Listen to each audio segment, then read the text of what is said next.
background saya nih ya.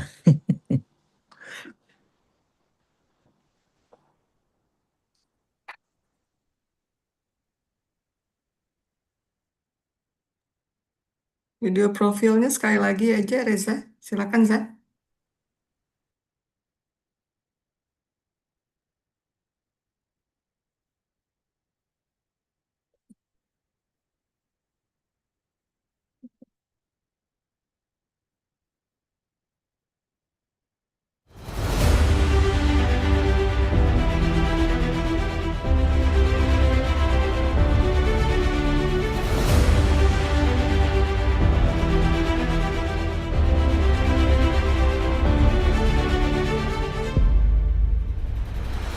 Fakultas Matematika dan Ilmu Pengetahuan Alam Universitas Andalas. Berdiri sejak tahun 1955, Fakultas Matematika dan Ilmu Pengetahuan Alam atau yang lebih dikenal sebagai FMIPA Universitas Andalas telah menjadi salah satu fakultas terbaik di Universitas Andalas yang selalu mengedepankan inovasi untuk kejayaan bangsa.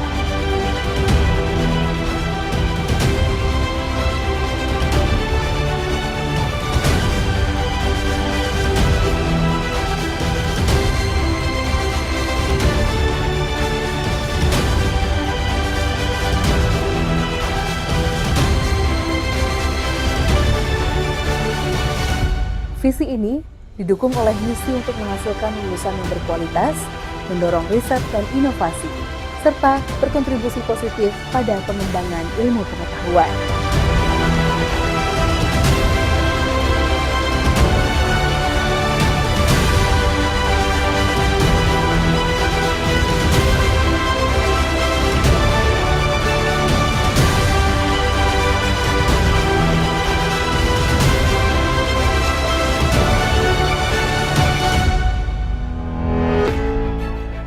FMIPA Universitas Andalas memiliki tim pengajar yang terdiri dari dosen-dosen yang berpengalaman dan berdedikasi tinggi dalam pengembangan ilmu pengetahuan. Para dosen juga proaktif dalam berbagai kegiatan penelitian dan pengabdian masyarakat sebagai salah satu bentuk tanggung jawab terhadap lingkungan hidup dan komitmen untuk membantu memberikan solusi nyata pada berbagai masalah yang dihadapi masyarakat.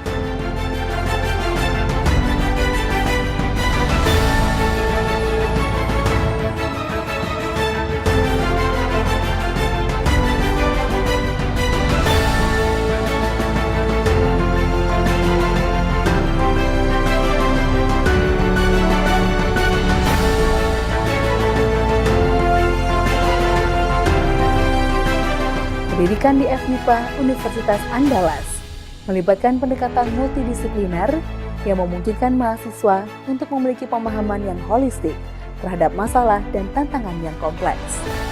Hal ini merupakan nilai tambah nantinya di dunia kerja yang membutuhkan keahlian yang tidak hanya terbatas pada satu bidang ilmu.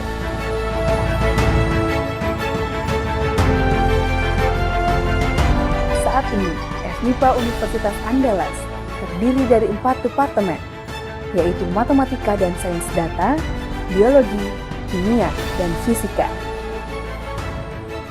Departemen Matematika dan Sains Data secara proaktif melatih mahasiswa untuk berpikir logis, kritis, inovatif, agar mampu menyelesaikan masalah di masyarakat dan industri dengan mengembangkan penelitian pada berbagai bidang terkait.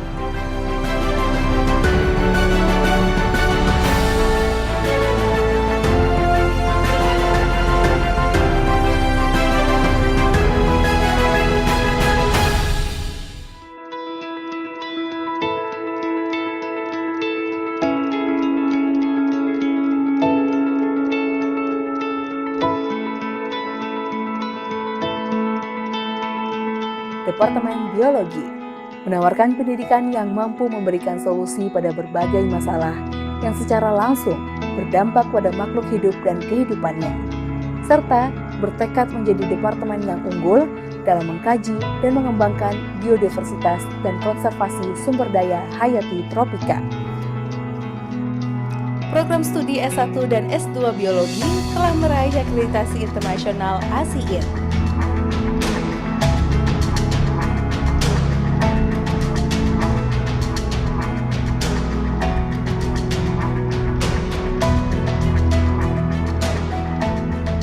Departemen Kimia memiliki tekad untuk memperkuat penelitian di bidang sumber energi alternatif dan terbarukan, serta material maju dan nanomaterial.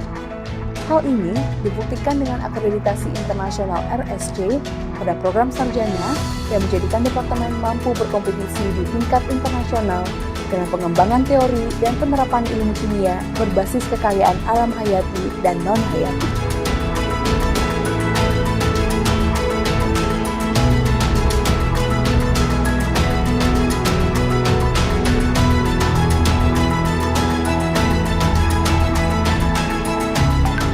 Departemen Fisika memberikan kesempatan bagi mahasiswa untuk memperoleh pemahaman yang mendalam tentang prinsip-prinsip fisika dan penelitian berkelanjutan, mendukung inovasi sains dan teknologi, terutama pada bidang mitigasi bencana, rekayasa material, kesehatan, dan energi terbarukan.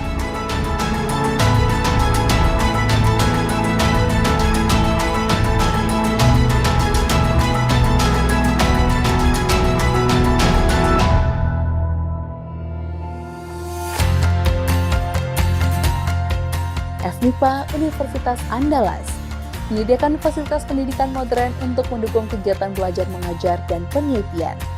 Melalui praktikum dan eksperimen, mahasiswa memiliki kesempatan untuk menguji teori, mengembangkan keterampilan praktis, dan memahami proses ilmiah secara mendalam. Laboratorium juga menciptakan lingkungan belajar yang stimulatif. MIPA Universitas Andalas menjalin kerjasama dengan berbagai industri dan institusi akademis di tingkat nasional maupun internasional. Hal ini membuka peluang bagi mahasiswa untuk magang industri, melakukan pertukaran mahasiswa, ataupun kolaborasi penelitian. Dengan pengalaman tersebut, diharapkan nanti lulusan MIPA Universitas Andalas memiliki prospek karir yang lebih cemerlang di berbagai sektor, termasuk industri, riset, pendidikan, dan pemerintahan.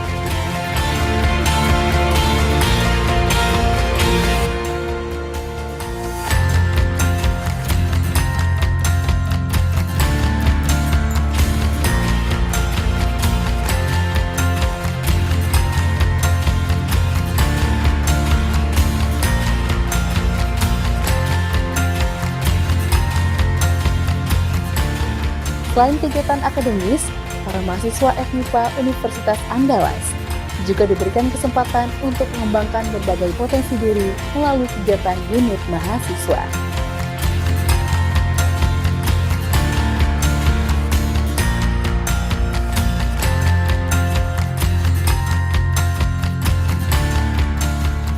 Berbagai prestasi di ajang kompetisi ilmiah tingkat nasional, bahkan internasional, dapat diraih oleh mahasiswa sebagai bukti bahwa kualitas pendidikan dan pembinaan yang diberikan oleh MIPA Universitas Andalas kepada mahasiswa sangat baik.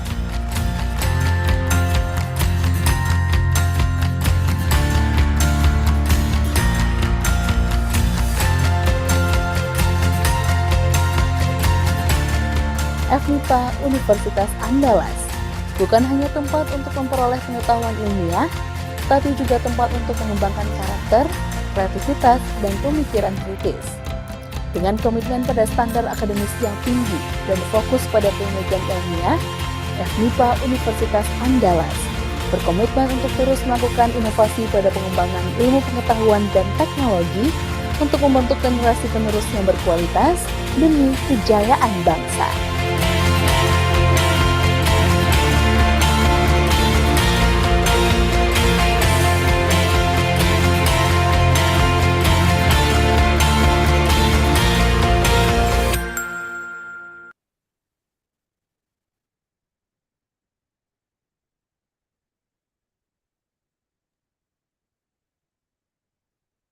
Good morning, Prof. Mansuk.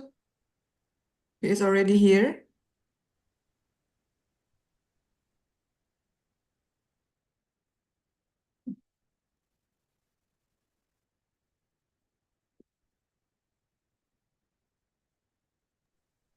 Yeah, hello, good morning. Yes. Good morning, Prof. Yeah, good morning. Okay, we can start. Nurul Prativi. Oke, thank you. Assalamualaikum warahmatullahi wabarakatuh. Waalaikumsalam. warahmatullahi wabarakatuh. Good morning, ladies and gentlemen. May peace and blessing be upon us all. Let me introduce myself. My name is Nurul Pratiwi, a doctoral student in chemistry at Andalas University, and I'm honored to serve as the master of ceremony for this morning event. We are especially honored to have with us today our distinguished speaker, Professor Muhammad Mansub. Good morning, Professor. Good morning. It is a great pleasure to welcome all of you today at MIPA Academic Talk Series 19. This event is not only an opportunity to broaden our knowledge and perspective, but also a meaningful moment to exchange ideas and build academic inspiration together. We truly appreciate your presence here. Thank you for joining us and contributing to the success of this event.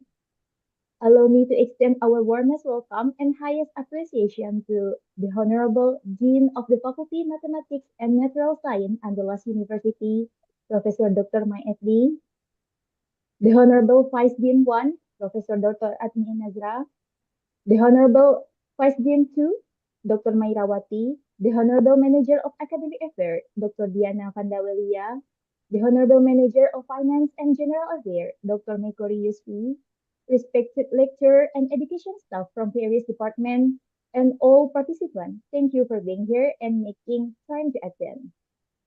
Without further delay, let us begin today's event. We will start with opening remarks.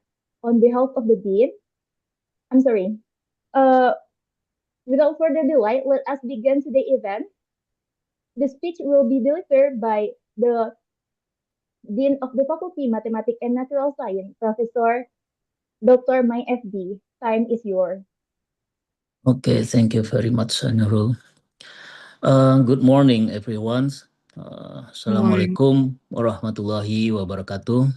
Waalaikumsalam warahmatullahi wabarakatuh.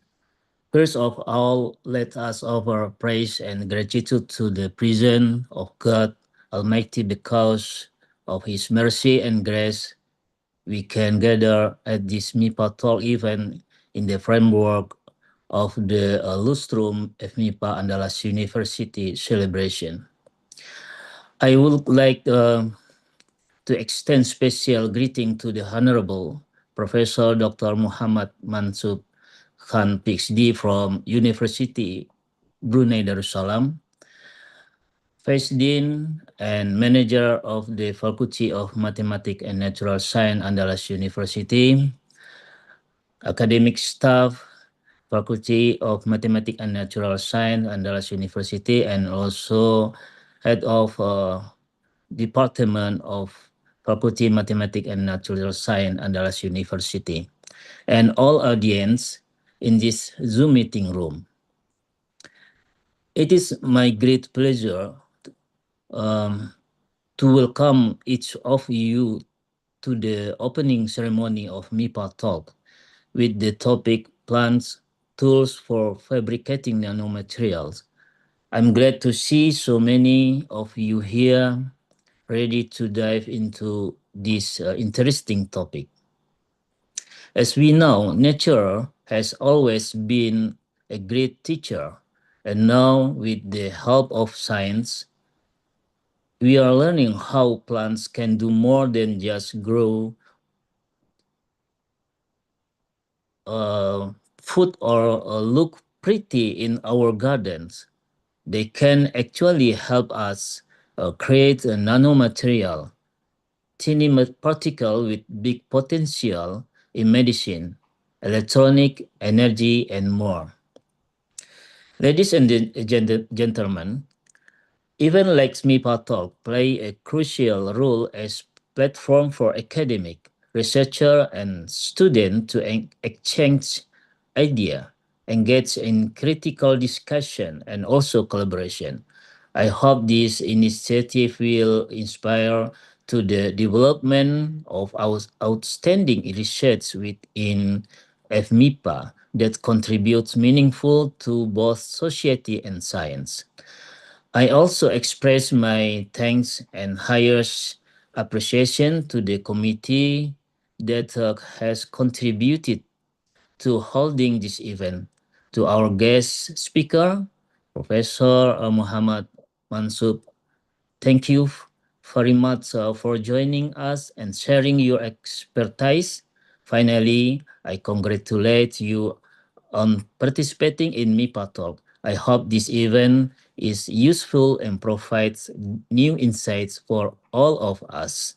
That's all. Thank you very much. Assalamualaikum warahmatullahi wabarakatuh. Waalaikumsalam warahmatullahi wabarakatuh.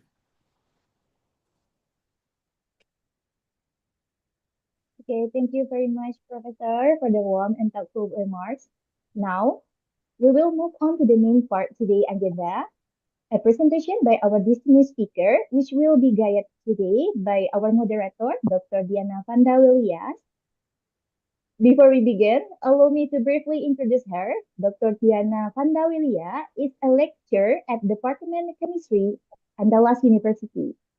She earned her bachelor degree and master degree in chemistry from Institut Teknologi Bandung, followed by her doctoral degree at Nanyang Technology University in Singapore.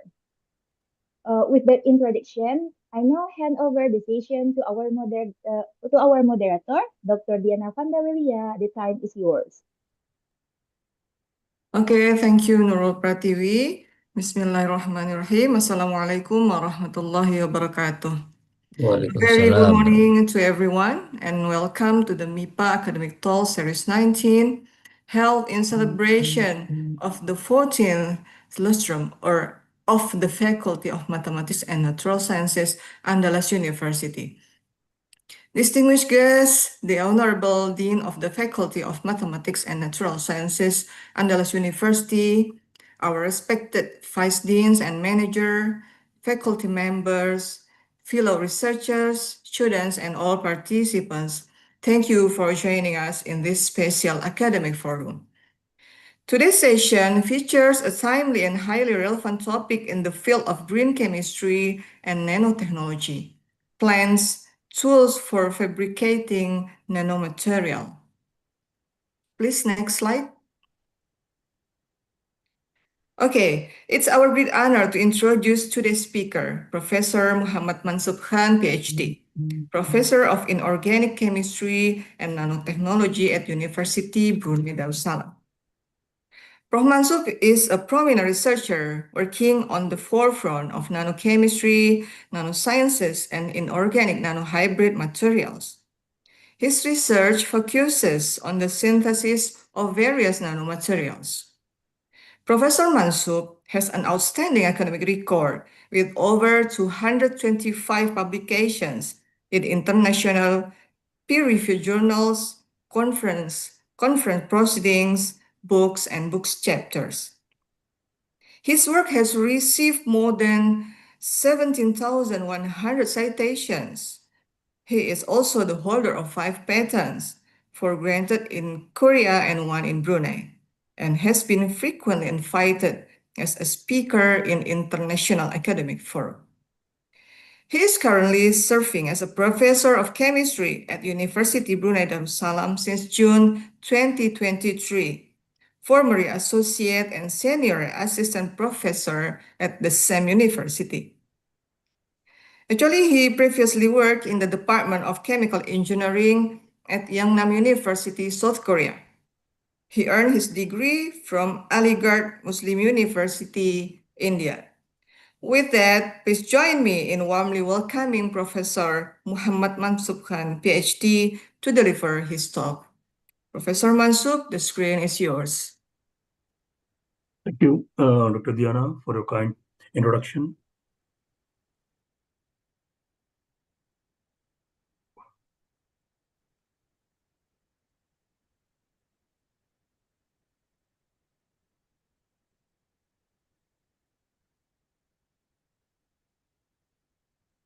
Is the slides is clear to everyone? Yes. Yes. Yeah. Okay. So first of all, I would like to say Assalamu alaikum and good morning to everyone. Waalaikumsalam. And I would like to Good thank morning. the Andreas for inviting me for this talk. So let us cut it short and I'll directly come to my topic here. So I have chosen this topic, plants, tools for fabricating nanomaterials. Okay, so we'll see here this topic here, I have not included everything in this talk. There is some selected work that I have included here that is based on the synthesis of nanomaterial for various applications. So if you see the title slide here, title slide shows that we have the different type of plant here, plant parts. It can be the leaf, it can be the flower or others. And we have different ways of extraction. We get the extract, and then we use that extract as a tool for the synthesis of the different type of nanomaterials. I'm sure that my voice is clear to everyone.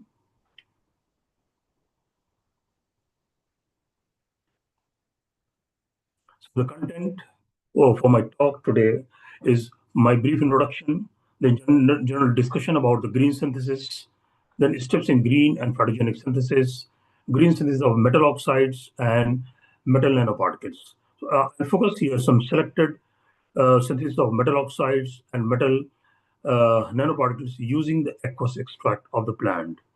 Okay, so here the focus is aqueous extract. Aqueous extract means here most of the time my focus is on the water as a solvent. Then finally summary and conclusion, acknowledgement and all. So first I'll just go through a quick uh, brief discussion about myself. So my research interest is green synthesis of metal, nanoparticle, metal oxides, chalcogenides, innovating nanohybrid materials, as well as composite materials. Band gap engineering of metal oxides, chalcogenides. My focus is mainly on this metal oxides and chalcogenides. I'm working on that. Series of binary, ternary, quaternary nanocomposites for catalysis, photocatalysis. That is my prime area of work. Optoelectronic devices, photoelectrodes, sensors. In sensors, I'm working on the enzymatic and non-enzymatic sensors. Series of graphene and graphitic carbon nitride materials. Development of novel and smart nanomaterial for visible light harvesting. So that is another field that I'm very extensively working. How to utilize the visible light. Visible light means generally your focus is the sunlight. How to utilize the sunlight because we have plenty of sunlight and it is freely available.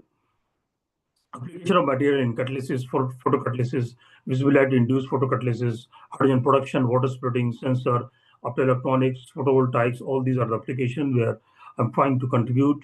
And other energy related applications such as environmental remediation and microbial fuel cell.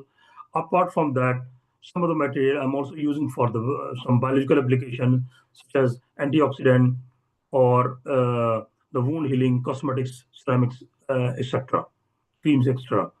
So my first area is material science and material chemistry. There are materials for energy, environment, and biological applications. Band gap engineering of semiconductors, photocatalysis, and water splitting, and all. And then publication till today, I have about 250 publications published in the different papers. Apart from that, I have about 52 book chapters that was published in Elsevier, Springer, and Wiley. I have about 5 patents, and I have edited 3 books that was published by the Elsevier and Springer, and I have authored 3 books published by this one. So these are my edited books that was published in the 2017, 18, and 21, and then these are my authored book that was published in the 12, then 2023, and this is my latest book that was published by the Elsevier in January 2025. So impact factor and all, already Dr. Liana has introduced. Okay, so I'll just pass over because it was in the slide. Apart from that, I'm also associated with several journals published by the Springer, Elsevier, and other publishers, well-known publishers. Apart from that, last few years, I'm also associated with a journal that is published by your university here. Okay. Apart from that, I'm also handling the reviewing works, and I've got several the reviewer awards. So, member of the society, supervision, co-supervision, conferences, keynote talks, the many invited talks. Apart from that, I have a lot of collaborations from the different countries: South Korea, Japan, Germany, Turkey, Saudi Arabia, Malaysia, Indonesia. I'm working actively with the BRIN. and of course India and Chile. These are some of the countries where currently I'm working. And a very quick glance, the university where currently I'm working. So currently I'm working with the University of Bandar Dar es Salaam, and I'm sure that you know about this university. It's a small country. In Brunei, we have about only 4 universities, not like Indonesia. In Indonesia, you have, I can say, there are thousands of universities, government and private. Here we have only 4 universities. So this UBD, University of Bandar es Salaam, it was established in 1985, and this is about the details, the faculties, and the research. And this is the Bodai here. Okay, and around this is the Indonesia part here. So yeah, let us come to the main topic. So plants, tools for fabricating nanomaterials. As Professor Dr. Mai FD, he already told that plants are very useful. Without plants, we cannot survive on planet. If no plant, there is no oxygen. It means there is no life on the earth or this planet. So plant is very, very important. And since, I mean, the medieval period or prehistoric period, we're using the plant for various purposes. For example, we are using as a herbs, we are using as a medicine, or many other purposes. But I will say that last few decades, people have started using the plant or the plant extract for synthesizing different type of nanomaterials, or getting the different type of nanomaterial directly from the plants. So my focus is here. I'm using different plants or different plant parts. It can be the leaf, it can be the flower, it can be the root, or it can be the seed. Okay, and we are using it as a tool.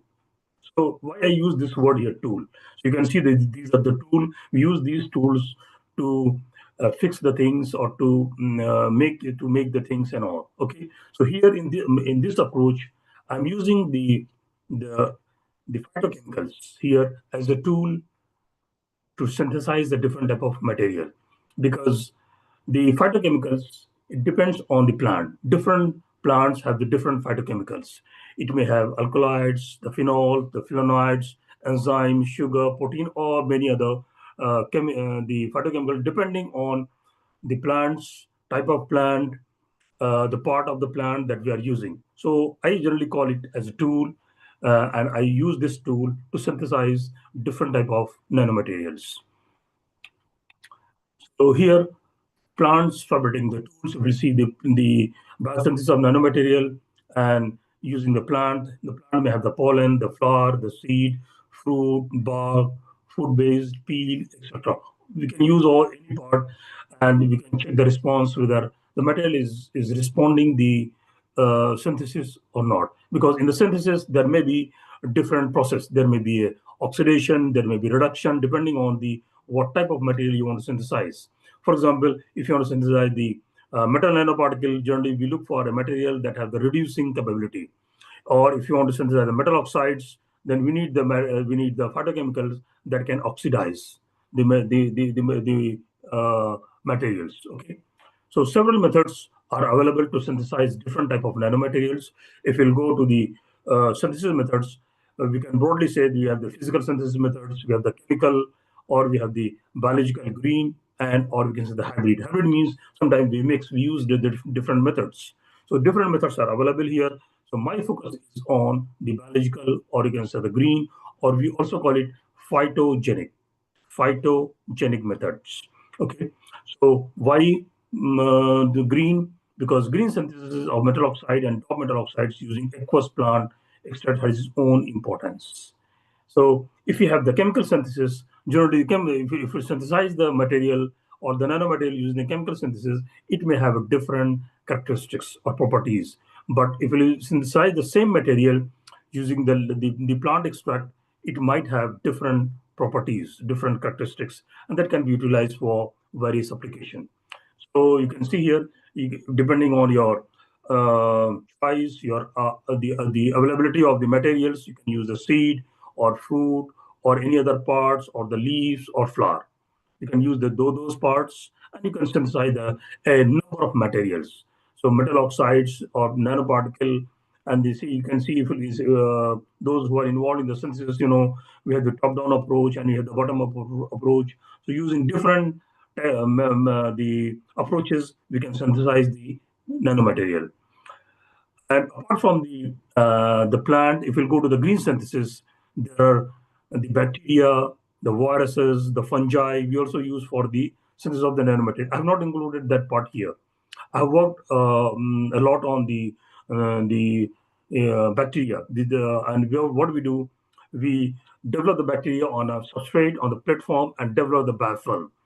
So when I was in the South Korea, I was working in South Korea. I worked a lot on the developing the bacteria on some support, and then we use that biofilm for the synthesis of different type of nanomaterial. But I've not included that part here. There is a different separate issue.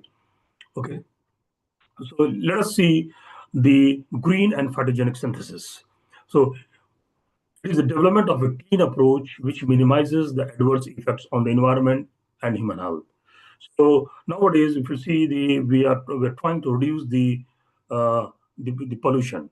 It can be any type of pollution, the environmental with the water or the air pollution or anything. So it is the development of a clean approach. This green synthesis, or we call it, if you're using the plant, we call it the phytogenic synthesis.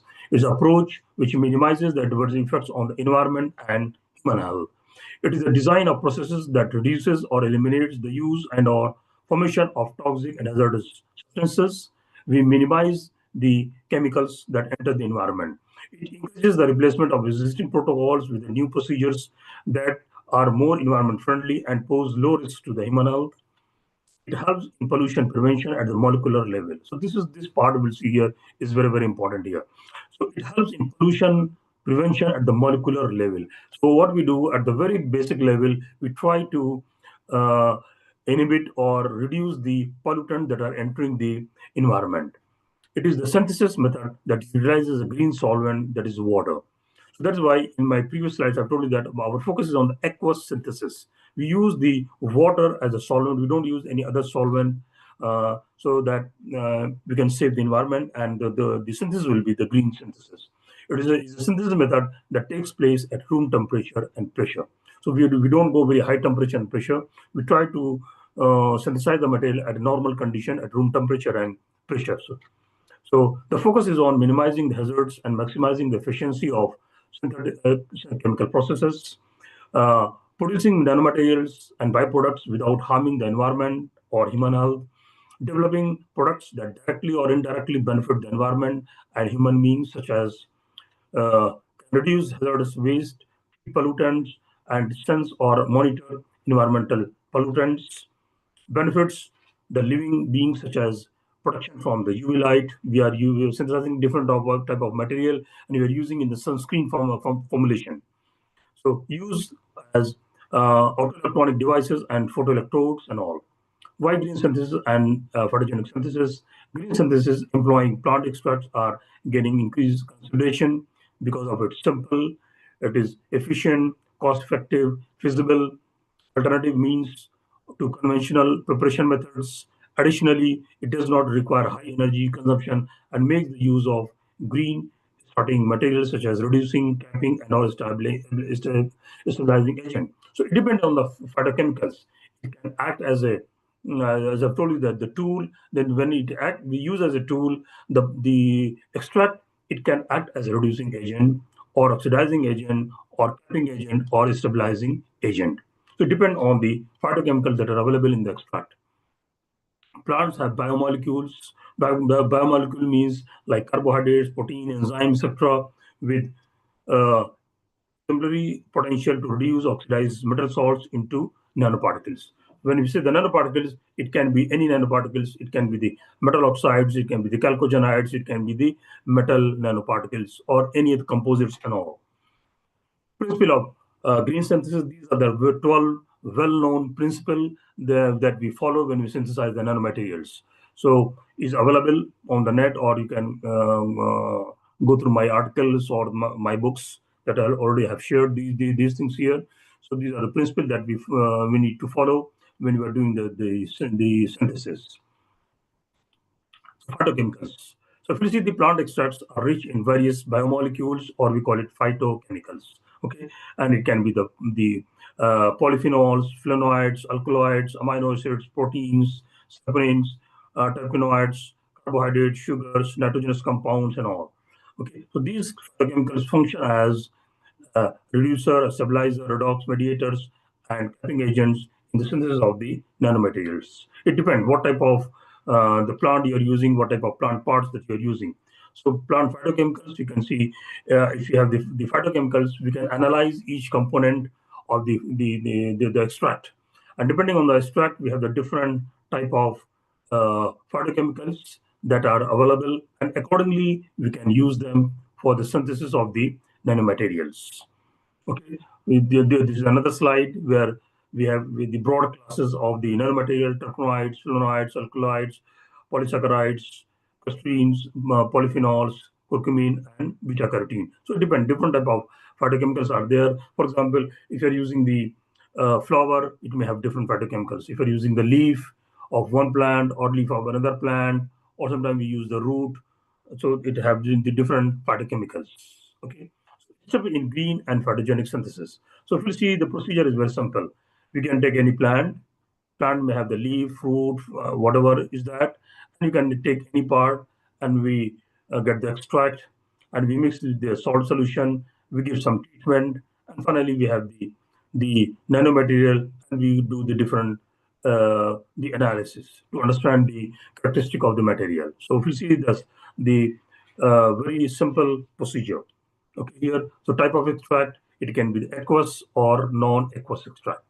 As I've told you that generally I focus on the aqueous extract to make the synthesis 100% green. Okay, sometimes aqueous extract is not useful. Okay, because if you change the solvent accordingly, different component of the phytochemicals will be get extracted in the in the extract. So sometimes we use you can have the aqueous extract or non-aqueous. Non-aqueous extract means the salt you have to use the other solvent other than the water here. Okay, so this is the bit more detailed procedure. You can see you can take any part, leaf, flowers, stem, seed, etc. Wash it, dried it, cut, crushed. Okay, these are the steps. Distill water, and then we do the simple stirring, and then the filtration. You got the concentrate here. Okay, and then we add the precursors and all, give treatment, some treatment, and finally you have the nanomaterials here. So the step is very simple here. So you can see the ecostruct here. It may have different phytochemicals depending on the extract. It may have the polyphenols, all these the phytochemicals. It depends what type of plant that you are using here. Okay, so fiction or fact. Sometimes it looks like a fiction, but this is not the fiction. This is the fact that we have done. We have contributed a lot of materials. So green approach for the synthesis of metal oxides. You can see here a bit more. I mean, in form of the pictures here, you can see where the plant. You can get the phytochemical, give some treatment, for centrifugation, filtration. You got the extract, add the metal salts, precursors, and give some treatment here. And finally, you have the metal oxides or any nanomaterials here. Okay. So this is another slide that shows the different parts here. You depending on your choice, your work. Okay, you can choose the part, and you can get the extract, filter, and mix with the required salts that you want to synthesize and give some treatment. And finally, you have the material that will be coated, and this coating will provide some characteristic to the synthesized material. That will have a different characteristic than the material that will be synthesized using the chemical synthesis. So here, the different ways of synthesis method, sorry, the different way of the extraction, depending on your facilities that you have. If you have some sophisticated techniques, you can use that one, or even the simple technique what I have shown you in the previous slides can work. Okay, so using the different methods, you can get the extract. Okay, factor affecting the green synthesis of nanomaterials. The different factors that affect the green synthesis. Solvent used, I told you. Okay, you can use the aqueous or non-aqueous solvents. Aqueous, of course, you have only the water, but non-aqueous, you have very long list depending on your twice you can use the solvent.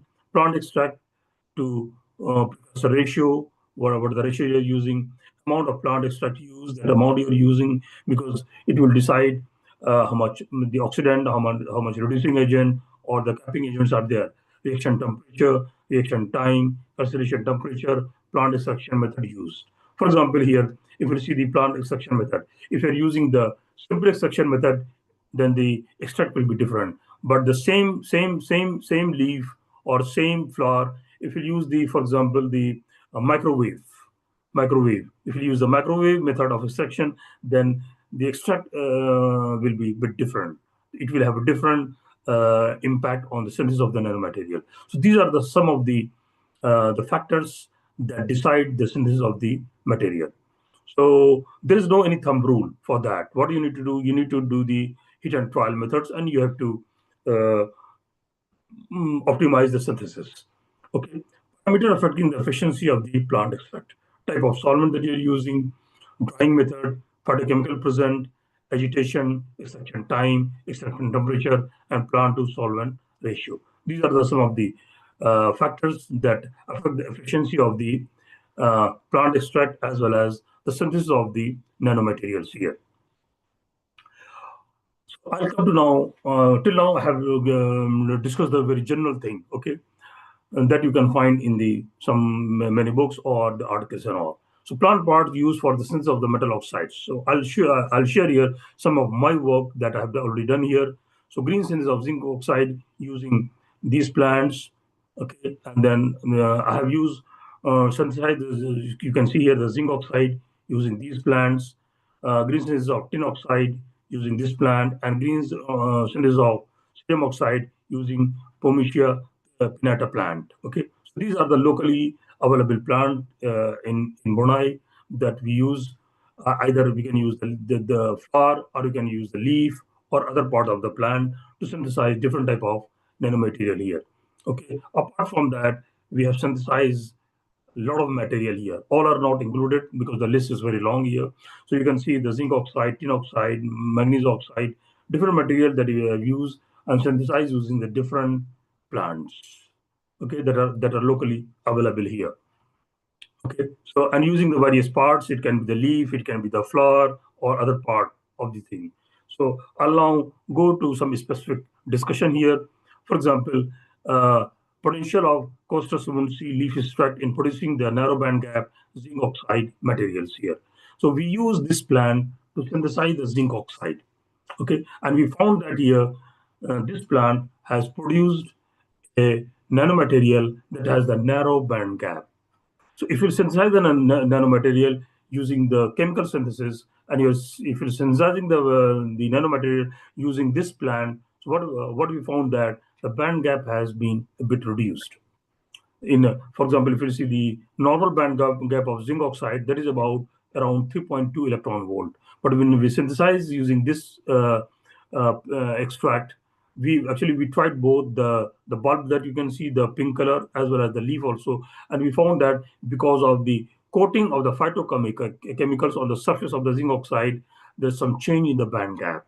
Okay, and that has given a different uh, characteristic to the nanomaterial. So in the previous work here, we have used the leaf extract here.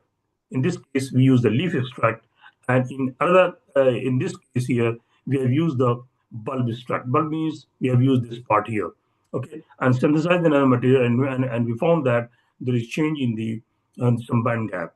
Okay, similarly, we use another plant, Sisyphus, and synthesize the zinc oxide, and we found that uh, the phytogenic synthesized zinc oxide here has different characteristic than the chemically synthesized the zinc oxide as well as the commercially available zinc oxide. Similarly, uh, we what we did here, if you see here, magnesium doping on zinc oxide. We took the zinc oxide and we doped with the magnesium, and we tried to explore the uh, the, the the enhanced characteristic of the zinc oxide here using the same plant, the Sisyphus, and we have studied its antioxidant and antibacterial studies here. Then using the same plant, uh, we synthesize the copper doped zinc oxide, and we have studied its the visible light induced antibacterial and antioxidant studies here, like this. Moving further, the same plant here, Ziziphus, we use for the co-doping. Co-doping means we use the magnesium and copper and we co-dop the zinc oxide, and we have studied its visible light induced antibacterial and radical scavenging activities of the synthesized material. Details are available in the articles. If you're interested, you can find in the articles. Okay. So moving further here, we use another plant here, strategy tapheta, this plant here, and use its aqueous leaf extract to synthesize the zinc oxide and copper doped zinc oxide for antibacterial studies. Similarly, we use the same another plant here, melastoma, and synthesize the magnesium doped zinc oxide for antibacterial activities. So moving further here, we synthesize this tin oxide, SnO2, using this plant here, and we studied its antioxidant studies. So moving further here, then what we did here, we doped the tin oxide using the nickel, and we studied the effect of doping on the tin oxide, and using that, we studied its photo-antioxidant studies of this material here. Similarly, we use the same approach and synthesize the cobalt-doped tin oxide, and we studied its photo-antioxidant and photocatalytic studies. So if you see here, as I've told you that uh, when you synthesize the material using the phytogenic, it will have different characteristics. So the phytochemicals that are coated on the surface respond to the light. They can absorb the light here. So that's why normally you can see the antioxidant studies. But here what we did, we performed the photo antioxidant studies. Okay, the antioxidant in presence of the light. Okay, so photo antioxidant studies here. So the same approach we use, and we what we did, we doped the tin oxide using the cobalt and nickel. We call it the co-doping of the material, and studied its uh, photo antioxidant studies and photoconversion of 4-nitrophenol. These two applications we did here. Then the green synthesis of cerium oxide using Pometia pinnata leaf. We use this is another leaf, and we synthesize another class of metal oxide, that is cerium oxide, from the F block uh, um, in the periodic table. If you see from the F block cerium, okay. And similarly, we doped the cerium oxide using the zirconium, and we synthesize the zirconium doped cerium oxide using the leaf extract of Pometia pinnata. And we studied its the photoantioxidant and anti-biofilm properties here. Similarly, we synthesized the cerium oxide and doped with the tin, and we studied the photoantioxidant and antibacterial studies. Also, what we did here, we did the co-doping of the cerium oxide using these two material, and studied the its properties. So moving further, this slide, we'll see this slide here. Now, just I discussed the phytogenic synthesis of the metal oxides, various metal oxide. Okay, here in this slide, I'll discuss here the synthesis of metal nanoparticles using the extracts, various extracts. So we have synthesized and reported and performed the various applications. Green synthesis of gold nanoparticles using Listia elliptica plant. The plant is well known and locally available, and uh, we have used it for various applications here. Then green synthesis of silver nanoparticle using this leaf. Then the green synthesis of silver nanoparticle using Magnifera panjang. This is the we call it. I think in local language you call it manga, the mango, and we use that the mango the seed to synthesize the silver nanoparticle, then green synthesis of silver nanoparticle using this plan, and green synthesis of, so we have synthesized the gold nanoparticle and various type of silver nanoparticle using these plants. Okay, so I have extensively worked on the green synthesis of the metal nanoparticles as well as green synthesis of the metal oxides for various applications. So these methods, as you know, that every method has there are some advantages as well as the disadvantages. So if you see the physical methods have some advantages and disadvantages. In the same way, the chemical methods have some advantages and disadvantages. Similarly, the green methods, or you can say the phytogenic methods, have many the advantages as well as disadvantages.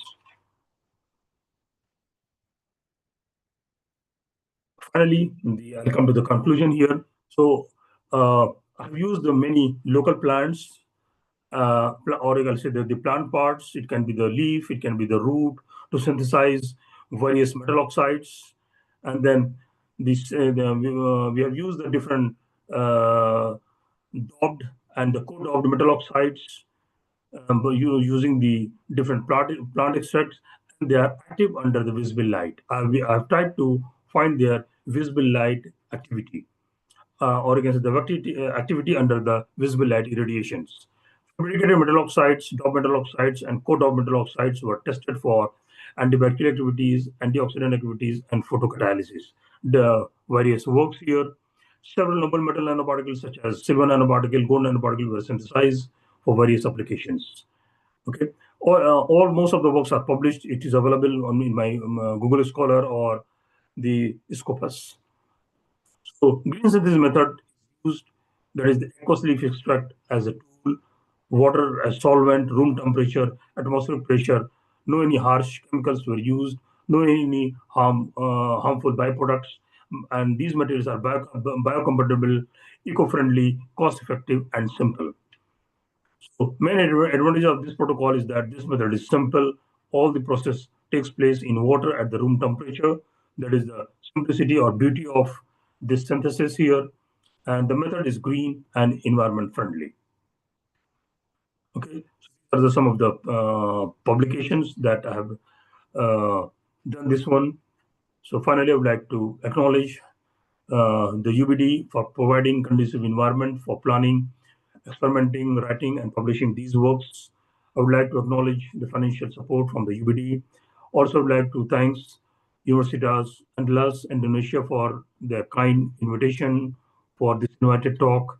Additionally, I would like to thank Dr. Diana and others for nice coordination, and it is highly appreciated. Finally, I would like to thank my students, colleagues, and collaborators. Okay, at the end, I would like to say that science is a nation or word in itself. So we should work together in interdisciplinary and multidisciplinary fields to understand, explore, and achieve our common goal. Whatever we do, we should do it with regards, sincerity, full confidence, trust for our own satisfaction, not for others. Welcome for collaboration if you're interested. Thank you. Question and answers are welcome. If anyone has Okay. any question or doubt. Okay. Thank you very much, Prof. Mansub, for the inspiring and insightful presentation. Actually, we still have long time, Prof. So I hope the participants will ask many questions. So now we will open the question and answer session. Participants are welcome to ask questions directly by raising your hand or writing them in the chat box. So I already see one question. This is from Deliza from Universitas Andalas studying chemistry. I really enjoy your presentation. It resonates with my own research in green synthesis. And this is actually a question for me as well. When we use plant extracts to synthesize nanoparticles, how can we tell which phytochemical like flavonoids or phenolics is playing the major role in the process? Are there specific techniques or markers that can highlight which compound is most responsible during synthesis? I think you can answer directly, Prof. Yeah, Yes. yeah. I mean, it's a very good question, Yes. and very good and very common question. And actually, my question So, as well, Prof. yeah, yeah. Yes. So, as I told you that different parts, if you choose the even the for example the leaf from the different plants, you'll find that different leaf may have different phytochemicals. So depending on the project, depending on the time and all, what we do, we also test the phytochemicals. Yes. We also test the phytochemicals, and we see that what are the components of the phytochemicals, and sometimes we also test the which part is playing the role. Okay, if you have the facilities, what we can do, we can have a separate, we can separate the phytochemicals that are present, and we can try that also. Okay, but it is well known that the for example the phenols has a certain role. Okay, the uh, the alkaloids has a certain role. So depending on that, you can either you can go through the different literature, or you can separate the component and you can test that. Then you can find that which chemical plays important role. Another thing that I would like to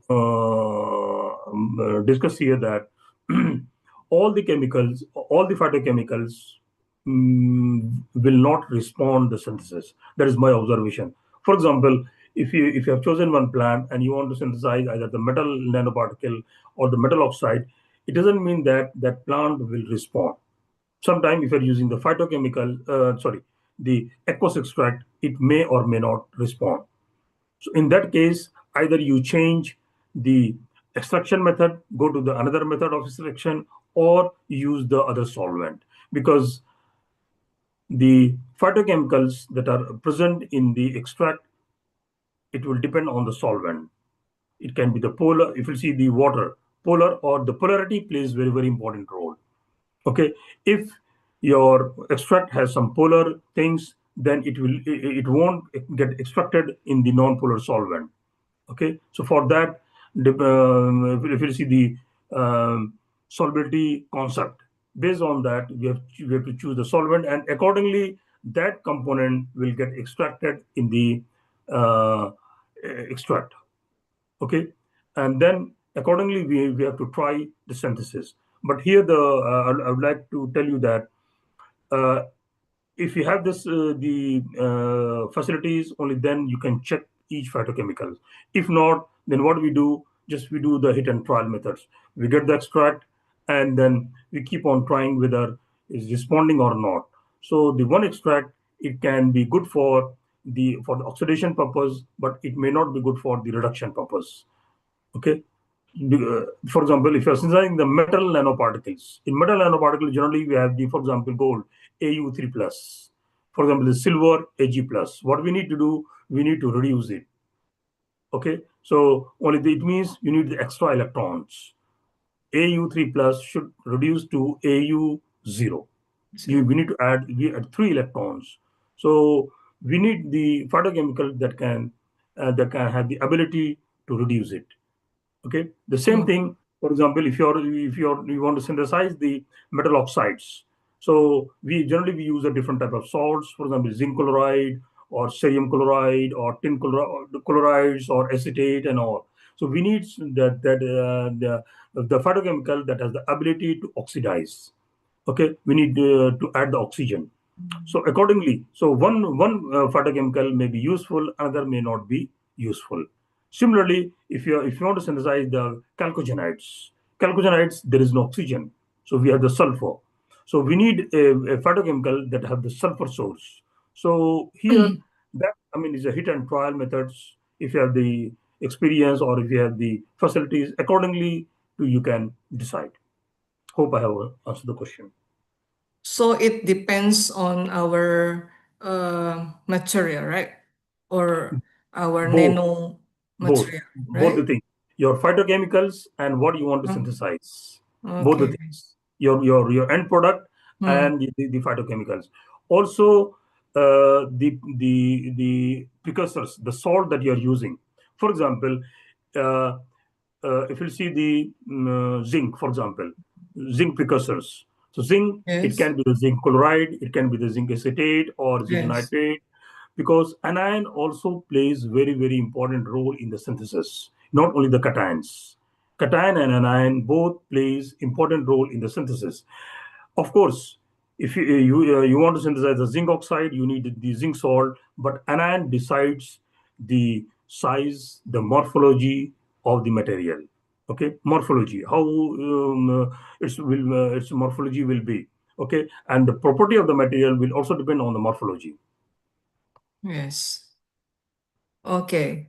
How is the Lisa? It's enough for you? Okay. I think. Enough, Bu. Okay. Thank you. Thank you, Prof. Yeah. Welcome. Okay. The next question. Good morning. My name is Adam Hidayat from the Chemistry Department of Andalas University. First of all, I would like to sincerely thank you from Muhammad Mansur Khan for sharing your valuable insight with us today.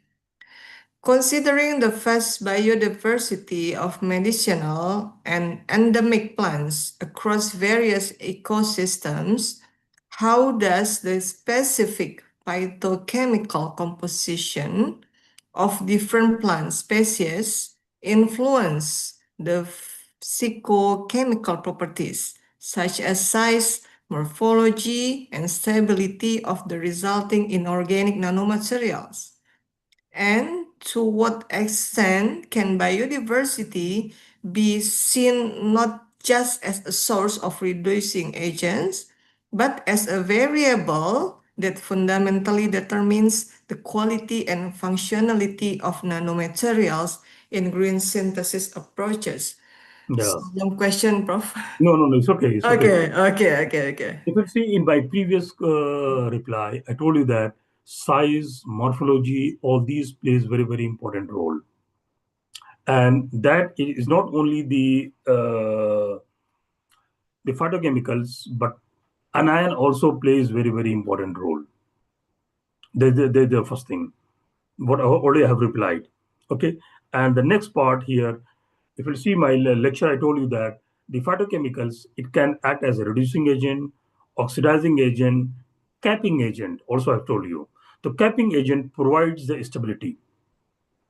Capping agent provide the stability. For example, if you see the metal oxides are well known and they are very stable. So generally, with the metal oxides, there is no problem of stability. But if we'll come to the metal nanoparticles, if we'll come to the chalcogenides, they are not that much stable. Okay, so for example, the metal nanoparticle, they will get oxidized very easily. If you have the silver, silver will get oxidized to silver oxides.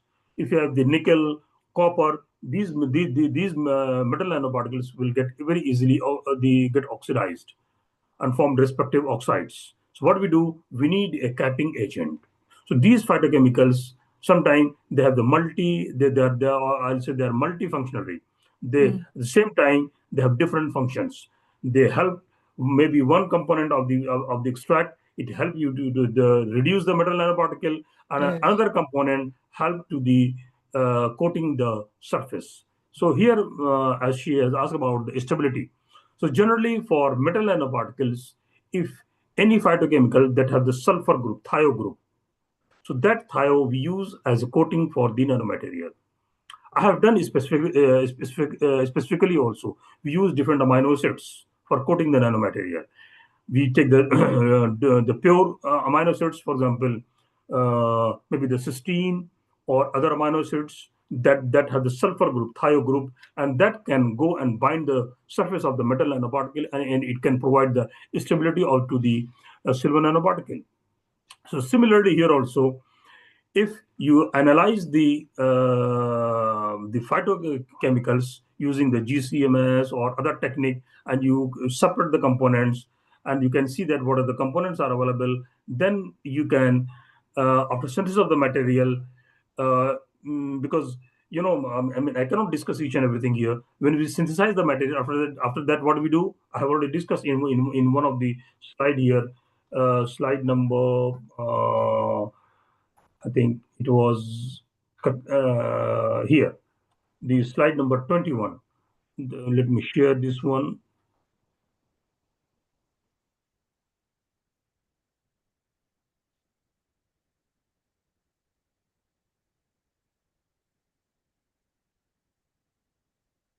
This slide 21, Dr. Diana. Yes. Yeah.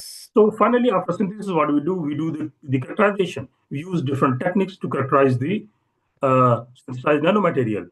So here, for example, using FTIR, using the TM or UV visible and all, we see that is there any phytochemical on the surface or not. Okay, so if it is coated, you will you can see the difference on the surface. Okay, and that will provide or that will impart different characteristic to the material. Okay, so regarding her question, she was asking about the size. So as I told you, the size plays very important role in the synthesis of the nanomaterial.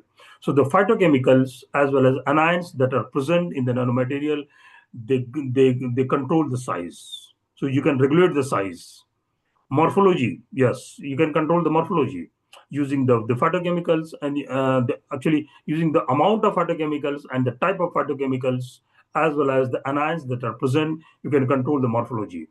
Stability, of course, as I've told you that. It depends what type of material you are synthesizing. Metal oxides are very stable. So there's no question of stability. But chalcogenides, what I have worked, the different metal nanoparticles, stability is the main issue. So if you synthesize the metal nanoparticles using the chemical methods and the metal nanoparticles using the extracts, and if it will get coated, you'll find that these materials are very stable. Right now, actually, I don't have any sample here, but luckily I got one vial in on my table. Yes. Is it visible here? Yes. What is Yeah, it, yeah. Prof? This is the silver nanoparticle. Silver. This is the silver nanoparticle synthesized using the plant, and can you see it has got coated on the vial. Mm. So it's very simple, very straightforward. Synthesis and coating together on the wall. Can you Okay. see the shining? Yes. Yeah, actually, right now I'm sitting in my office. So Mm. in my lab, I have a lot of samples, but I've not bought anything here. Okay. So that is the advantage of the green synthesis. I have done this same experiment, what I've shown you using the chemical synthesis, but with using the chemical synthesis, we cannot coat the material on the glass surfaces. Okay, and this is only possible because the silver surface has got the coating, and that coating is helping uh, to coat the glass. Mm. That is the benefit of the green synthesis. So hope I have answered the question. If it is clear, it's fine. Otherwise, you're welcome. So, plants or phytochemicals can have a multifunctional work, right, Prof? Yep. Yep. Multifunctional agent. Okay. Okay. I think already clear enough, Adam. Okay, for next question from Rizky, I asked Rizky to ask directly to Prof Mansur. Please, Rizky.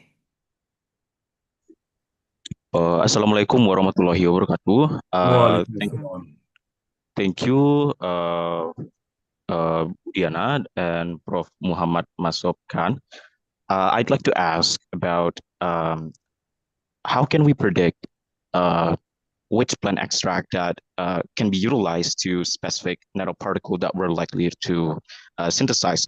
Is there any consideration to determine it? Thank you. Okay. Okay, Mr. Risky, eh? Rizky, yes. Yeah. So, yeah, I mean, this is a very common and general question. I think Yes. the first the audience the here are the same question. Okay, Mm. so there is no any, as of during my lecture, during my talk, I told you that there is no any thumb rule. There is no any thumb rule that you can 100% say that, okay, you got the extract and it will work. Understand?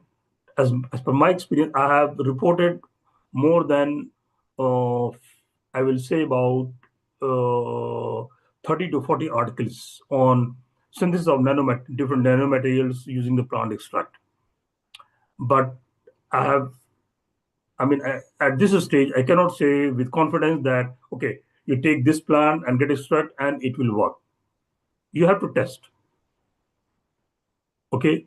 And you need to see that whether it has the oxidizing ability or reducing ability or capping agents or not. It will depends. Also, in my during my discussion, I told you that the same plant, if you use the different techniques for extraction. For example, if you use the simple extraction, that's just stirring, the phytochemical that will be available in the extract will be different. But if you're using the, for example, the microwave extraction, or any other technique for extraction, there is chance that the phytochemical amount and the type might be different. So it will respond differently. So what we do here, we go with our plan. Okay, we want to synthesize this material, and we test one extract. And in my lab, we have the different technique of extraction. I have we do the simple extraction. We have the kitchen microwave. I have the very big machine for the extraction. We use that extraction, or we use the sonication for the extraction. Different techniques we use for the extraction, and see that whether the extract is responding or not. Okay, but again, I will say that there is no any thumb rule. For example, for chemical reactions, you know very well. For example, if you want to synthesize the silver nanoparticle, gold nanoparticle using the chemical synthesis, you can use either the strong reducing agent or you can use the mild reducing agent. Okay, and straightforward you will get it here. But here, until and unless you are not testing the what type of phytochemicals are available, then there is no any straightforward. I mean, to say that okay, it will work. Okay, and another thing is that here, the testing the each component of phytochemical is very, very tedious, very expensive work. Understand? Because you need a lot of instrumentation to check each organic and inorganic phytochemicals that are available in the extract. Okay, sometime I mean I have done, but most of the time I used to avoid, because if I'll put one student on that, they need another 6 months to identify all the phytochemicals and matching. It's a very tedious task. So hope I have answered your question. If it's clear, it's fine. Otherwise, if you have any doubt, you're welcome. Okay, how is risky? Is enough? I think Maybe it's you clear. have to go to University Darussalam, right? I would like You're to. welcome. Okay. You're welcome, or even without coming here, if he's a student of masters, huh? Still bachelor, prof. Lecturer. Bachelor. Bachelor. Bachelor, Okay. yes. Yeah, so in your final year project, you can try. If you have any difficulty, you can communicate with me. You're welcome. I will be very happy. Yeah, but now it's in final year, right? You are doing Yes. your final year project. Yes, ma'am. Yes, prof. Thank you, ma'am and prof. Okay, thank you, Rizky. For the next question is from Jofi. Jofi, do you want to ask directly to Prof. Mansub? Yes, sure, ma'am. So thank you for your time, and thank you for your expressive explanation. Currently, to be honest, I'm the beginner or newcomer into the material chemistry, so I need to learn more about it. So, I'm Yogi Satya Purnomo from University of Japan. Currently, I'm developing some photocatalysts for water splitting, such as transition metal calculinides, and this was combined in a metal complex for water splitting, hydrogen evolution extraction, and oxygen. Hello. Yes, please continue it, Jovi. Okay. I want to ask about which is effective differ my transition method recognized that I synthesize plus exploration method depend on the transition method recognized by using natural extract as well. So this one is my questions. Thank you. Okay, I think Jovi asked about the methods, right? Yeah, Method to synthesize the transition metal, the chalcogenides. that's correct. Chalcogens, yes. Uh, Yes, Prof. So now Jovi is using uh, exfoliation method. Yeah, Yeah.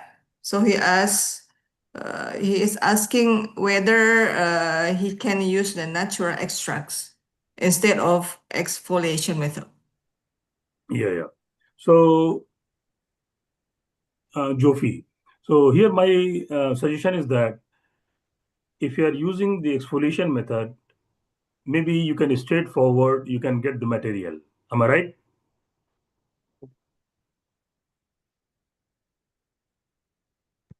Jofi, yeah, do yes, you listen right. me? Yeah. Yes, I do. So using the exfoliation method, you can straightforward, you can get the your uh, transition metal dichalcogenides. Okay. Mhm. But for the chemical synthesis, for the green synthesis using the plant, you need to find a plant that have the enough sulfur source. That is important here because in dichalcogenides, chalcogenides, if you see the chalcogenides, chalcogenide means what? The semiconductor that has metal and sulfur or selenide, telluride, and all sulfur, selenide, and telluride. All these. Okay, so you will not get the selenide and telluride from the plant extract. What you can get the sulfur only. So you can get the sulfur-based dichalcogenides.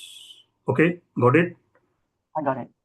Yeah. So to synthesize the dichalcogenides, in my opinion, what the method that you are using, exfoliation method, is maybe is straightforward. But Mm. to synthesize the using the green method, you have to do many hit and trial method. You need to find a suitable phytochemicals that may have the sulfur. If you see that during my talk, I told you that every method has some advantages and disadvantages. Okay, using the chemical method, what you need a sulfur source. Using the exfoliation is a straightforward. It's a physical method of synthesis. You have some bulk material. You are going the top to down. Okay, you need to exfoliate. I don't know how you are doing that one. There are many ways to exfoliate. Okay, and then you can synthesize that. But if you want to use the plant, it is possible that is, but there's a restriction. You can get only the sulfur based dichalcogenides. Okay, and you need to find phytochemicals that may have enough sulfur. Okay, and you told that you are working on the some photocatalysis is fine. Chalcogenides are very good photocatalyst. Okay, if you see the metal oxide, their band gap is quite high. There is about 3.2 electron volt, but the chalcogenides, their band gap is about um depending on 2.8 to 1.7 in the visible light range. So they're very good catalysts. The only issue is here. Sometimes the chalcogenides are not stable. Okay, so you need to solve that stability issue. Maybe you need the coating, or you have to develop some way that you can have a stable photocatalyst. Okay, for further details, you can I have published a lot of review articles, a lot of research articles on the chalcogenides. You can go through that. Even I have published some one book very recently on chalcogenides. So if you can find, then it's fine. Otherwise, let me know. I can help you. Is Okay, it clear, or do you need more explanation? yes, fortunately, currently, I would like to synthesize the molybdenum sulfide, but right now, I would like to use the exfoliation method first and discuss with it. I will try to attach with my co-catalyst. This is not work, but I would like to try with another method, just like a natural organic solvent. Well, Yeah, you can try. There is no harm. Okay, if you have time, it depends on your the course that you are doing. If you have enough time, if you have then enough resources, you can try that. But if you are working on if you want to synthesize the chalcogenides, the important thing is here the phytochemical must have a sulfur source. That is important here. Oh, for source. Okay. I got it. Thank you. Okay, Jovi. Yeah. Thank you, Thank you. Jovi. Terima kasih, Bu. Okay, Prof. We still have two questions here, but it's okay. We still have a long time. Yeah, should be fine. Should be Yeah. fine. Okay. The question is from Mulandari, the lecturer from Chemistry Education Department at the University of Riau. I have synthesized a composite hydroxyapatite alginate CuO using leaf extract from Polystias cutellaria. In the process, I first synthesize hydroxyapatite alginate, then use the extract when combining the CuO precursors with the hydroxyapatite alginate I had synthesized earlier. With this process, can I expect the resulting material to be nanoscale in size and have a fine morphology, even though I only use the extract at the end, not from the beginning? Or should I use the extract from the beginning when synthesizing hydroxyapatite alginate? Thank you. Yeah. So question is very, I will say Difficult. the technical. Okay. So when we synthesize the material without characterization, we cannot tell about the materials, whether it is nanoscale or not. So what we need to do, at least you need to do the SEM or TM. Okay. When we talk about the size, how you can do tell the size. Okay. If you have the XRD, first you can do the XRD. With the XRD, you can see that whether the material is properly synthesized or not. Okay. Different phases, whatever the material that you are using here, hydroxyapatite and whatever silver and all, aluminum and copper oxide and all, whether is present or not. Then you need to do the XRD. With XRD, using the Schroeder equation, you can calculate the crystallite size. Crystallite size might give you a bit information, but it cannot give you exact size and all. Okay, for that you have to do the SEM and TM. Okay, uh, so your next part is that yeah. So you without characterization you cannot tell about the size and morphology. So you have to do the SEM and TEM. Can we expect first, Prof? Very difficult. Very difficult. Very Okay. difficult, yeah. Without, in research, we can guess, but guess will not work until unless you have the confirmation. We need the results. Without result, we cannot. Okay, guessing is fine. We always say that we are smaller than the nanomaterial.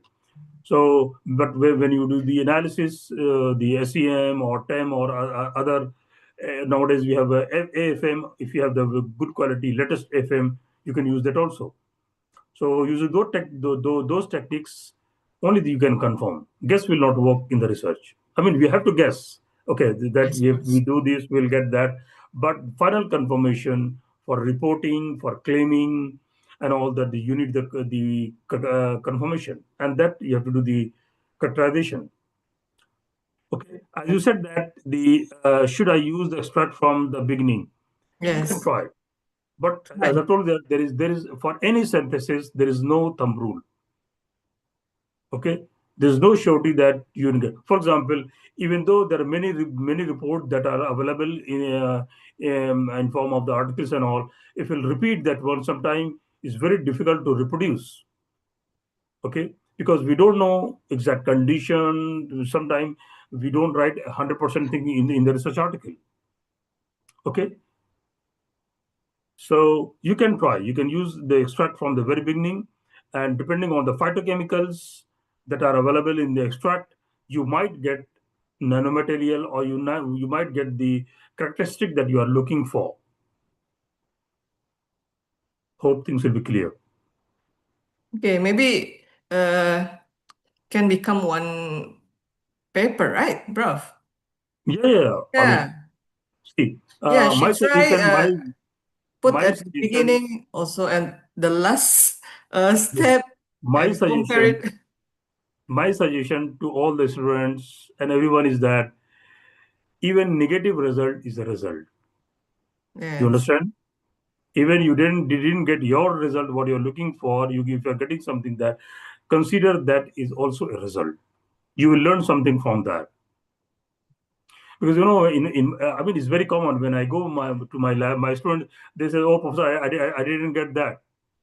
Then I have to cool them. Okay, I said, "Oh, just cool down." And what you are getting, that you have to learn from that. Where is the mistake? You need to find. Okay, so you try using the extract. If you're lucky, if you can get that one, then it's fine. But again, here, uh, one type of extract might work, another type of extract may not work. It depends on the type of extract. Okay, so there is no harm in trying. You must try, because until unless you will not try, you will not get the success. Okay, so to get succeed, what do you need to do? You have to try. Okay. Okay, is it clear, Hulan? Clear, right? Okay, the next question. Professor, my name is Rukayah. I'm a doctoral student from the Indonesian University of Education, Bandung, right? I think this is from Bandung. Thank you for your presentation. My question is, when conducting research on the synthesis of compounds from natural materials, sometimes the results obtained don't meet expectations, both in terms of the type and the quantity of the compounds we are looking for. This can sometimes make us feel down and lose our enthusiasm for a while. How do you maintain your enthusiasm for synthesis if it doesn't meet the expectation? Please. Yeah, very good question. Yes. And as a chemist, we every day we face this challenge.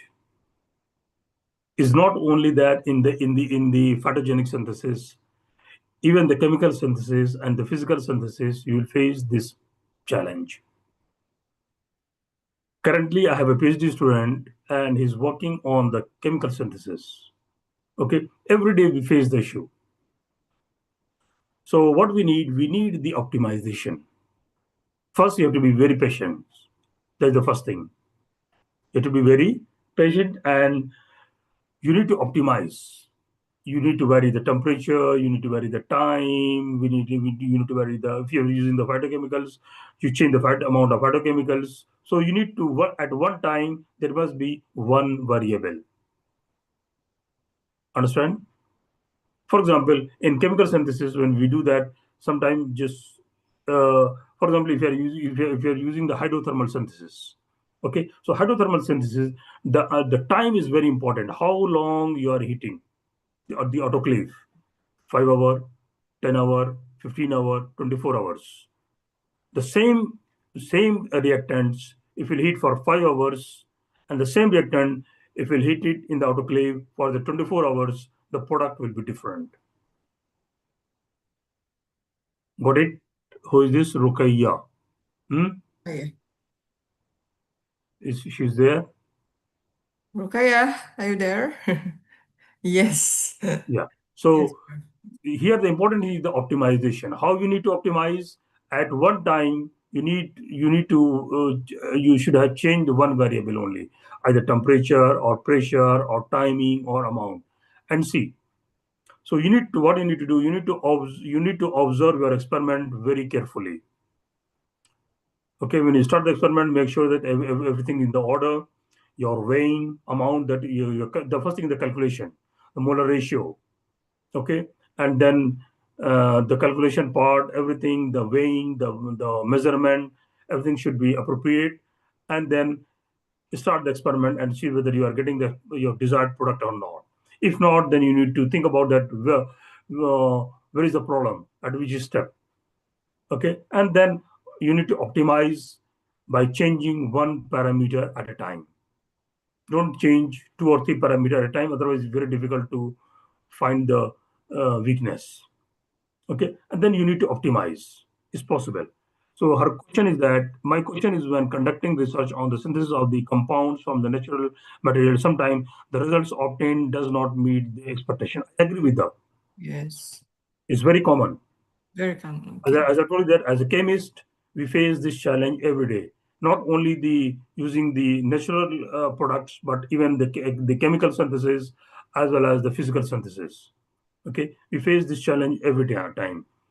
Okay, so what you need to do first thing is that you should have the patience, and you need to optimize carefully and see where is the mistake or what type of the parameters sorry, that you need to adjust. So both in Okay. terms of the type and quantity of the compounds we are looking for. Yes, it's fine. Quantity means the yield, percentage yield, what do you call it? Okay. So as I've told you that, I gave you just one example. Hydrothermal synthesis, heating 5 hour and heating 24 hours. The material will be totally different. Maybe, for example, if you want to synthesize zinc oxide, maybe in both cases you will get the zinc oxide, but the size, but the morphology, the other things, maybe it will be totally different. Okay, because heating has different effect. I give you one example. The same way, uh, you can add some capping agent or some stabilizing agent depending on your requirement. So this can sometimes make us feel down and lose our yeah. So that is the research. Research in the research we have the cycle. Sometimes we feel we become very happy. Okay, and sometimes we feel down. So right now you are doing the synthesis. So if you get the product, sometimes you become very happy. But at the same time, the same product, if you'll go for the characterization analysis, maybe you will find that okay, you got the solid or liquid, whatever you are looking for, but you will analyze. Maybe it will not give you the exact result. Okay, for example, you want to synthesize the titanium oxide. Okay, you synthesize, you got a powder, but when you measure the XRD, you didn't find the appropriate XRD. Okay, so initially you become very happy that you got a powder, but when you measure the XRD, you find that you didn't get your desired XRD patterns. Okay, so in research is a cycle. Sometimes you are very happy, sometimes you become down. Okay, but no need to get disappointed. Okay, okay, you need to repeat again. You need to find that where is the mistake. Is there something that you are missing? Accordingly, you have to work. Next, how do you maintain your enthusiasm for synthesis if it does not meet the yeah?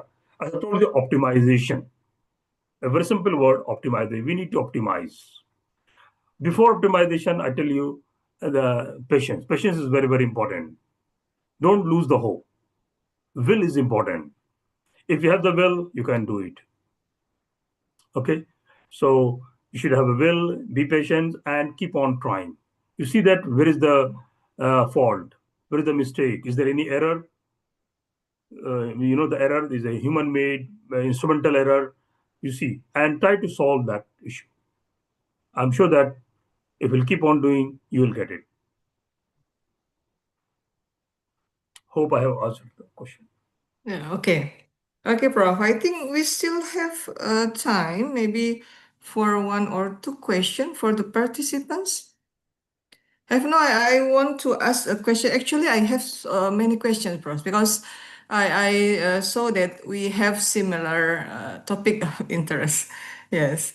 So the first question is, I saw your presentation slide about the biohydrogen production. Maybe you can explain about this, just a brief explanation about this. And the second one is about your paper. It published about the extract can narrowing the band gap. Because usually we have to doping something to the material so we can get the narrowing band gap. But this is, you just use the extract for the narrowing band gap. I just want to know about it. Thank you. Yeah. So yeah, you have asked two questions about the biohydrogen production. Biohydrogen production. I think Yes. that word, it was in my research interest. Biohydrogen production.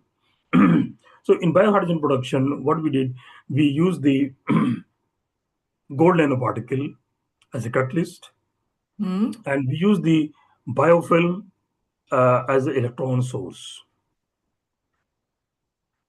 Got it? We use the Yes. gold nanoparticle as a, because we need a catalyst. Yes. Without catalyst, hydrogen production is, I mean, you can get hydrogen, but it will be very small, is not very efficient. So what we need the catalyst. What we did, we use the gold nanoparticle that provided surface for the combination of H plus ions, H plus ions. Yes. And right now, I mean, that article I have not included here, but in my lecture, I included, wait, please wait.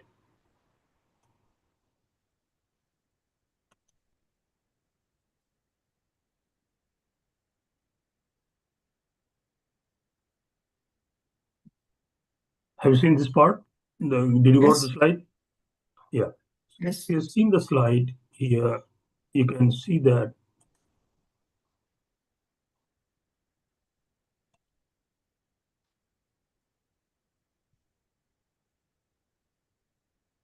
Oh, I was looking for the pointer.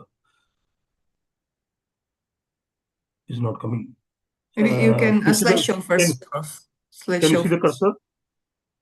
You can Oh, slideshow yeah, yeah. first. Yes. Slideshow, yes.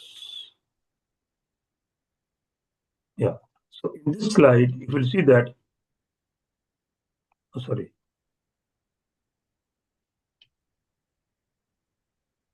Yeah, this is biofilm here. This biofilm. I think you got that word biohydrogen production from here. Okay. So you see this slide here, the biofilm. We develop the bacteria on the different substrate, and we try to feed the bacteria using the sodium acetate. And sodium acetate, it will get decomposed, and it produces the electron and plus ions. Okay, and in presence of gold, what happened? This H plus, it gets combined to, and it forms the hydrogen gas. Okay, so we work on this project, and with 2 or 3 similar project, and then we managed to produce the hydrogen gas. Okay, so here the source is the biofilm. It was the bacteria that was developed on in form of the film. So we call it biohydrogen production. We didn't use any, I mean, the plant extraction. No, here we use the bacteria that was developed as a biofilm on a substrate, and we use as a gold nanoparticle as a catalyst. Okay, Okay. if you want, I can share the my article later. So please let me know separately if you're interested in the article. I'll share you so it'll be easy to understand. Okay. So here the two different things, that the source of the the proton, or you can say the H plus, is uh, the biofilm that was developed. Okay, and then we use the gold as a catalyst that provides a surface where the H plus ion can combine and produce the hydrogen gas. Okay. And the next, what was the second question? What your publication about that using the extract for narrowing the band gap? Yeah, yeah, yeah. Yes. So as I've told you that if you synthesize the same material, for example, zinc oxide or any metal oxides or chalcogenides, using the chemical methods and using the phytogenic methods.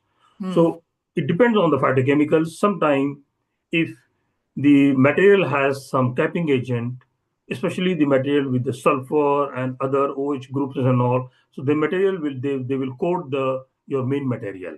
So, for example, what I have reported here, zinc oxide coated materials.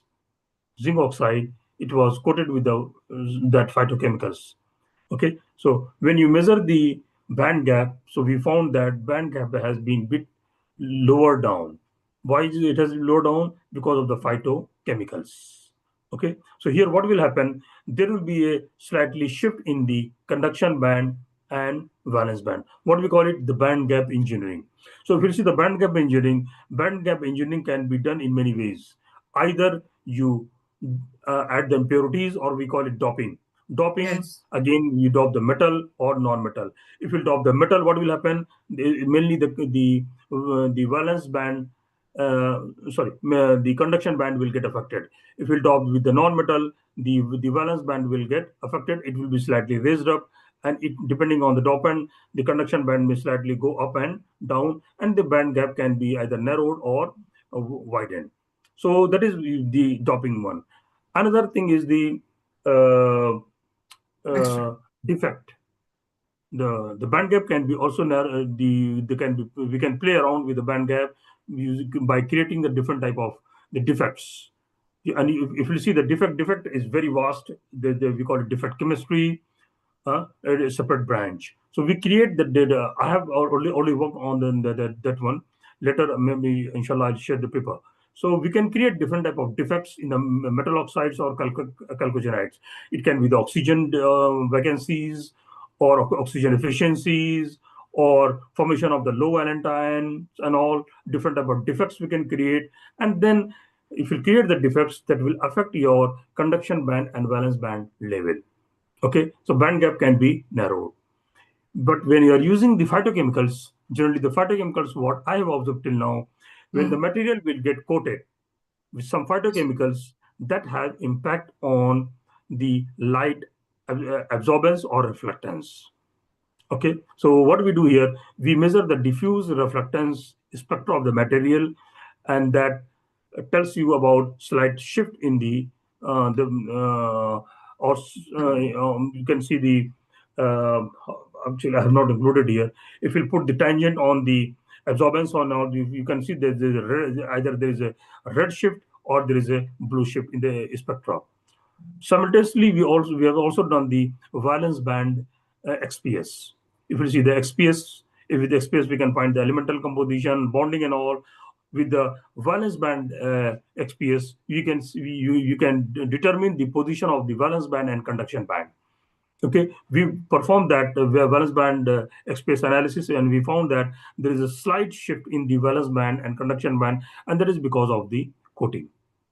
So the Okay. coating also slightly affect the band gap of the materials. Oh, okay. Okay, thank you, Professor. I don't see another question to answer. Okay, before I close it, maybe you can tell something or a closing statement from you, please. Yeah, I mean, my suggestion to the students and youngsters, new staff and all. Yeah. So as I told you that in my the last slide here.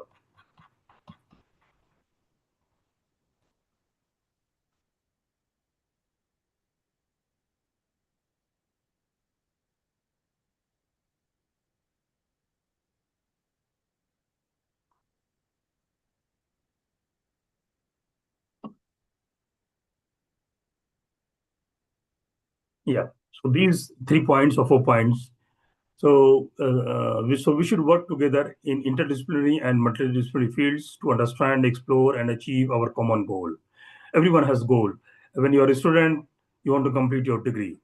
Okay, first degree, second degree, third degree. Okay, you need the publication and all. Once you get the job, that you have the different requirements and all. Okay, apart from that, whatever we do, we should do with regard.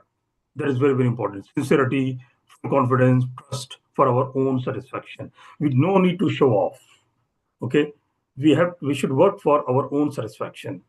And at early stage, I mean, it is very difficult. But at my stage, or Dr. Diana, or your Dean Professor Dr. May, FD, and all, at that stage, what we do, we work for our own satisfaction. We have to be satisfied. That is very, very important. Okay, not for the show off. Okay, that we are showing. No, we don't do that for that. Okay, and for research, what is important? Your sincerity, passion, and devotion. So you will devote yourself. Inshallah, you will get it. Okay. So good luck to everyone. And if you need any help, any discussion, feel free to drop an email. Okay, I'll be happy to assist anyone. Okay, or if anyone looking for the collaboration, I can provide my expertise. Okay, for interpretation, writing, yeah. Another thing is the publication and all. So hope you have Okay. understand my lecture. If anything, please let me know. Okay. Thank you very much, Professor Mansub. Ladies and gentlemen, from today's talk, we have learned how plants can serve as eco-friendly tools in fabricating nanomaterials, and how this green approach can contribute to a more sustainable future in the science and technology. We also want to say your point 3, whatever we do, we should do it with regards, sincerity, full confidence, trust, and for our own satisfaction, not for others. I think we have to remember this. So we will keep on going to try something new with enthusiasm. Okay. Okay, we would like to express our sincere gratitude to Professor Mansub Khan for sharing his expertise with us. We also thank for all participants for your active involvement and attention. Don't forget to fill out the attendance form. E-certificates will be provided for all participants. Once again, thank you for your being with us today. We hope to see you again at our upcoming academic talks. Assalamualaikum warahmatullahi wabarakatuh. Waalaikumsalam.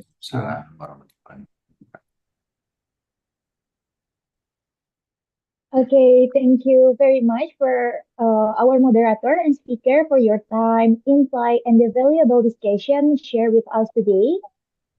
So, to express our appreciation, we would like to present a certificate of appreciation to both of our keynote speaker and our moderator for their valuable contribution to today's MIPA academic talk.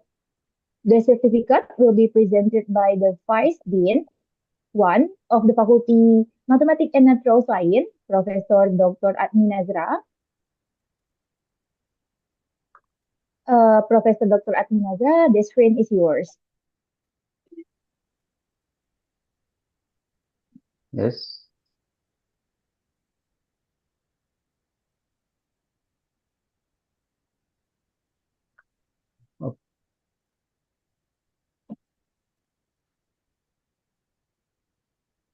Okay.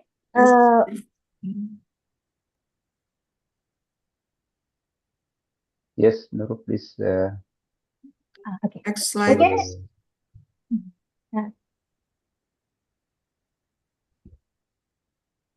Thank you.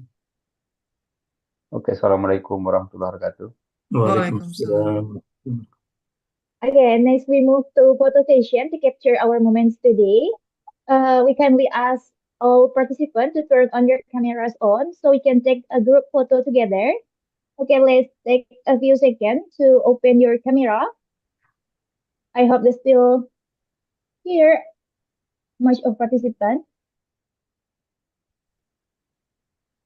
Nurul, please the slide for certificate. Oh, I'm sorry. Bang Reza, tolong. Prof. Yes, okay, thank you. Assalamualaikum warahmatullahi wabarakatuh. Waalaikumsalam warahmatullahi. Good morning, ladies and gentlemen.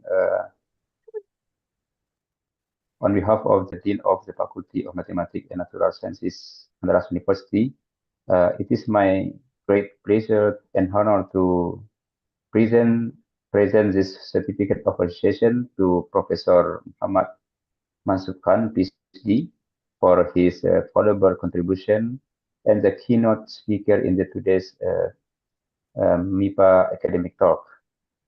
His insightful presentation has inspired us and broadened our academic horizon. We are truly grateful for his willingness to share his expertise with us. And thank you very much, Prof. Mansur. We hope this marks this beginning of for further collaboration Inshallah. between Universitas Andalas and University Brunei Darussalam. Thank you very much. Wassalamualaikum Waalaikumsalam. warahmatullahi wabarakatuh. Waalaikumsalam warahmatullah. Okay, I'm sorry for the confusion before. Once again, let's move on to photo session to capture our moments today. We kindly ask all participants to turn on your camera so we can take a group photo together. Let's take a few seconds to prepare. Okay, this is still a few participants still turn off the camera. Maybe on the count of 3, we will capture. Everyone smile. Okay, 1, 2, 3, smile. Okay, maybe that's all for our MIPA Academic Talks today. So before we end, I would like to thank everyone who joined us today, our speaker, our moderator, the faculty leader, lecturer, and all participants. Waalaikumsalam warahmatullahi wabarakatuh. Good day, goodbye, and have a good day. Waalaikumsalam warahmatullahi wabarakatuh. Thank you, Prof. Mansur. Okay. Samit ya. Well, Okay.